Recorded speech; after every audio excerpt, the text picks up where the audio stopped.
क्या होगा एक अच्छा स्कोर इस पिच में?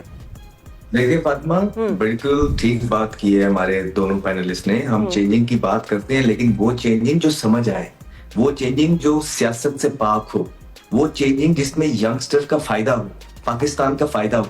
बड़ी अच्छी बात की है चेंजिंग। अगर इमरान को आपने बिठाना था तो फैसल अकरम होते तो कोई कुछ ना कहता कि यार चलो आप डेवलपमेंट की तरफ जा रहे हैं, ठीक है। अब यंग प्लेयर की अगर आपने इंडक्ट करने थे दो फास्ट बॉलर, अगर उसमें से एक खुरम शहजाद या एक अली रजा होता तो समझ आती कि यार जो किसी डोमेस्टिक के परफॉर्मर को आप चांस दे रहे हैं, या आप अली रजा को जो है ना डेवलप करने की सोच रहे हैं। यही आप हसन नवाज को अगर वन डाउन या चौथे पे ट्राई कर लेते तो सारे आपको कहते बेंटन यार कुछ आप करने जा रहे हैं, आप सीनियर को किसी को रेस्ट देते जो मुल्क के काम आएगा। ये किसी मुल्क के नहीं, ये इंडिविजुअल के काम आएंगे ये डिसीजंस। तो यही तो हुआ है कि इंडिविजुअल को प्रोटेक्ट करते करते ही तो पाकिस्तान की टीम आज 9वें नंबर पे आ गई है। इसलिए तो हम यहाँ पे खड़े हुए हैं और ये बातें कर रहे हैं, नहीं तो किसी खुशी से नहीं करते।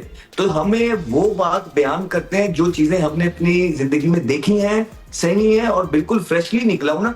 तो इसी वजह से आई एम टेलिंग यू कि ये सारे डिसीजन इंडिविजुअल्स को खुश करने के लिए या प्रोटेक्ट करने के लिए किए जाते हैं। ये सारे जो डिसीजंस हो रहे हैं टीम के अंदर रद्दोबदल, ये मुल्क की बेहतरी के लिए हमें समझ नहीं आ रहे। अगर बेहतरी के लिए होते तो वो होते जो हमारे दो पैनलिस्ट कह रहे हैं। ठीक है। और let's take this conversation one step forward. और राशिद भाई, हम लोग एक बारे में जरूर बात नहीं तक करें, वो है साउथ अफ्रीकन टीम।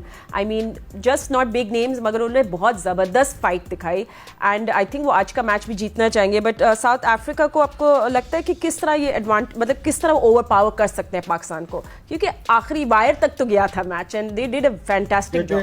जी, इनको डीप खेलना होगा। जैसे लास्ट T20 में इन्होंने शुरू में विकेट गिर गई थी, लेकिन यहाँ पे वनडे में तो इनका स्टार्ट बहुत अच्छा था, लेकिन लास्ट 16 या 20 ओवर्स में क्लब कर गए थे। उसमें अबरार का बड़ा अमल दखल रहा था, उन्होंने 3 विकेट ली थी वहाँ पे आके, और वो क्रिटिकल टाइम था जहाँ पे उन्होंने विकेट ली और गेम को पाकिस्तान के हक में लेके आ गए थे। साउथ अफ्रीका को डीप खेलना पड़ेगा। क्विंटन डिकॉक अगर 50 हो गए हैं, डीप जाना पड़ेगा उनको, 48 ओवर के बाद तक जाना पड़ेगा। या प्रिटोरियस, सारे लेफ्ट हैंडर इनके पास है। अब ये देखना है कि यूटिलाइज कैसे करेंगे नवाज को। अगर 4 उसकी डिजॉर्जी 4 नंबर पे है और 3 नंबर पे भी लेफ्ट हैंडर आए थे शायद उनके, और दोनों लेफ्ट हैंडर हैं, तो उनको एडवांटेज लेना चाहिए साउथ अफ्रीका को और डीप क्रिकेट खेलें। वनडे को थोड़ा चेंज करें, मोस्टली T20 के प्लेयर की तरह खेल रहे हैं, थोड़ा डीप जाना पड़ेगा। 48 ओवर के बाद 100 रन बनाते हैं, क्योंकि पाकिस्तान सबसे ज़्यादा कंसीड करने वाली टीम है लास्ट 10 ओवर्स में। 10 से ऊपर का इकॉनमी रेट है पाकिस्तान का, तो इनको वीकनेस पता होनी चाहिए South African batting lineup. And बिल्कुल आप सही कह रहे हैं Sikandar, but now that you be batting first, all eyes on our openers. Fakhar और साइम की हम बात करें, दोनों ने स्टार्ट लिया, दोनों कन्वर्ट नहीं कर पाए लास्ट गेम। क्या इनको अपने टेम्परामेंट पे या टेम्पो पे फोकस करना चाहिए या थोड़ा एंकर रोल प्ले करें आज? What should they do differently?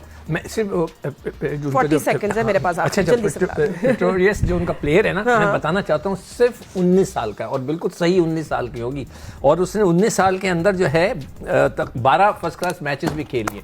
खैर फ़खर की आप, मैं इससे ये बताना चाह रहा हूँ, वो अपने नौजवानों को प्रमोट कर रहे हैं। हमारे यहाँ सारे 30 साल के, यहाँ से लेके वहाँ तक, सिर्फ वसीम है, नसीम है जो 22 साल का है, ठीक है, मतलब अभी तक है।